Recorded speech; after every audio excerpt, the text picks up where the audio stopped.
Hello once again. In our last video we have already covered the warming up exercise from the poem Golden Chain from my English book 8th on page number 85. We have completed the chit chat from the poem and the first activity. In this video we are going to start activity number 2, which is based on the grammar section, that is figure of speech. We have already learned that where there occurs a comparison in the lines of a poem, the figure of speech in that line is a simile. So let's see what is actually simile is. हम देखेंगे अभी कि figure of speech का एक हिस्सा है simile. Actual में simile क्या होता है और इसके अलावा मेटाफर ये भी इसमें बताया गया है. दोनों को हम समझेंगे. We use figure of speech in poetries because it enhances the beauty of the writing. It brings life to the words. Figure of speech का इस्तेमाल पोइट्री में किया जाता है. इससे क्या होता है, पोइट्री बहुत दिलचस्प लगती है सुनने में भी और पढ़ने वाले का ध्यान अट्रैक्ट करती है. There are different kinds of figure of speech. अलग अलग किस्म के figure of speech हैं. But in this video we are going to learn about simile, metaphor and antithesis. Now let's start with simile. What is simile? Simile is a kind of figure of speech. Simile जो है figure of speech की एक किस्म है. Where there occurs a comparison in the lines of a poem, the figure of speech in that line is simile. नज़्म जब लिखी जाती है तो उसके जो मिसरे हैं इनमें हमको दो मुख्तलिफ़ चीज़ों में अगर कंपैरिजन किया जाता है, मुआजना किया जाता है, तो उसको जो है सिमिली कहते हैं. और इसमें आपको एक बहुत इजी है पहचान इसकी कि इसमें लाइक या एज का इस्तेमाल होता है. तो जिस फिगर ऑफ स्पीच में लाइक या एज का इस्तेमाल होगा तो आपको समझ जाना है कि वो क्या है, सिमिली है. For example, she is as tall as a tree. ठीक है, तो इसको पहचानने का एक आसान तरीका मैंने अभी आपको बताया था. इसमें लाइक या एज का इस्तेमाल होता है. तो यहाँ पर कंपैरिजन हो रहा है. ठीक है, वो कैसी है, ट्री की जितनी लंबी है. ठीक है, तो कंपैरिजन हो रहा है तो भी ये सिमिली है. एज आया है इसलिए भी हम पहचान सकते हैं कि ये सिमिली है.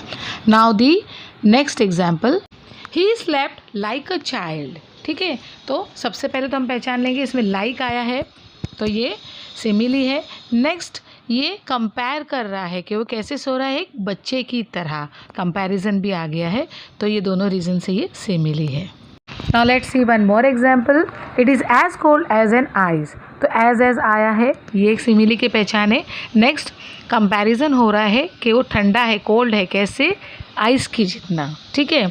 Now let's see what is metaphor. If the comparison made is the line of a poem is indirectly understood or suggested without using words as or just like and so on, then the figure of speech is called metaphor. Simile में जो था तशबीह दी जाती थी. ठीक है, इसको जो है मेटाफर को इस्तिआरा बोलते हैं. यहाँ पर तशबीह नहीं दी जाती है बल्कि जाहिर किया जाता है कि ये चीज़ वही है या किसी दूसरे जो शय है उसके मसावी ही है.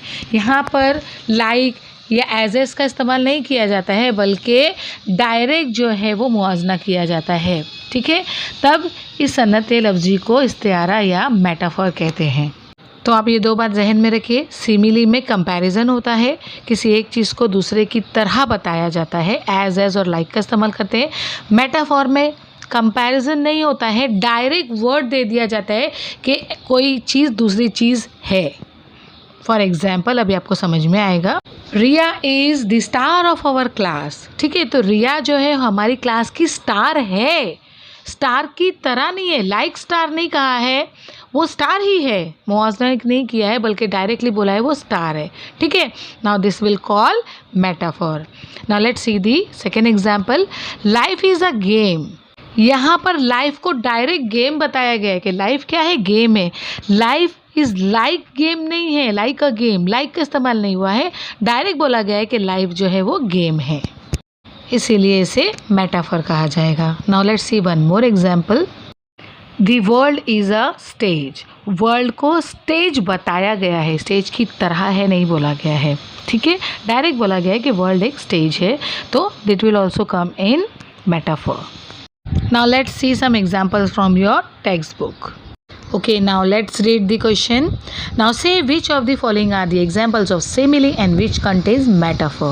Okay, now the first one is twinkle twinkle little star like a diamond in the sky. अब यहाँ पर आप देखोगे like ये वर्ड आ गया है, तो ये क्या होगा, simile. इसके अलावा आप देख सकते हो कि ये like a diamond, डायमंड की तरह. ठीक है, तो तशबीह दी जा रही है, इसलिए भी simile है. Now the second one, The stormy sea as dark as coal. Okay, तो नंबर 1 इसमें as आया है, तो ये सिमिली होगा. इसके अलावा as dark as coal mean यहाँ पर भी तशबीह दी जा रही है कि कितना काला है, कोयले की तरह. Now the third one, old mighty tree your branches span the sky. तो यहाँ पर as और like दोनों नहीं आया है, दैट मीन्स ये मेटाफर है. Now the next one, time is money. Okay, यहाँ पर भी एज और लाइक नहीं आया है, तो ये भी मेटाफर होगा.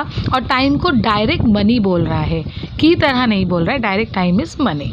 Next one, like a cage bird sadly sings.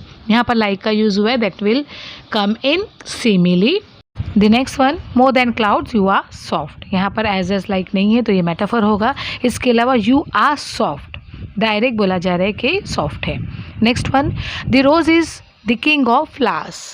यहाँ भी एज और लाइक नहीं है, तो ये मेटाफर होगा. इसके अलावा किंग ऑफ फ्लावर वो है, उसकी तरह नहीं है, बल्कि वो किंग ऑफ फ्लावर है, इसीलिए भी ये मेटाफर होगा.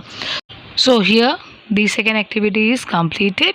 Now let's move to the third activity. In this activity the third kind of figure of speech is mentioned, that is antithesis. When opposite ideas occur in the same line of the poem, the figure of speech that occurs in that line is called antithesis.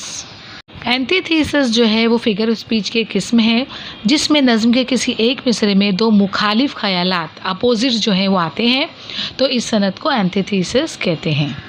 यानी एक ही line में दो opposite words का या ideas का आ जाना.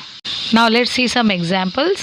Up and down the hill they flew. यहाँ पर up और down दोनों एक दूसरे के अपोजिट वर्ड्स हैं. ठीक है, तो ये जो है एग्जाम्पल होगा एंटीथेसिस का. Now the second example, many are called but few are chosen. यहाँ पर many और few ये एक ही लाइन में दो अपोजिट्स आ गए हैं.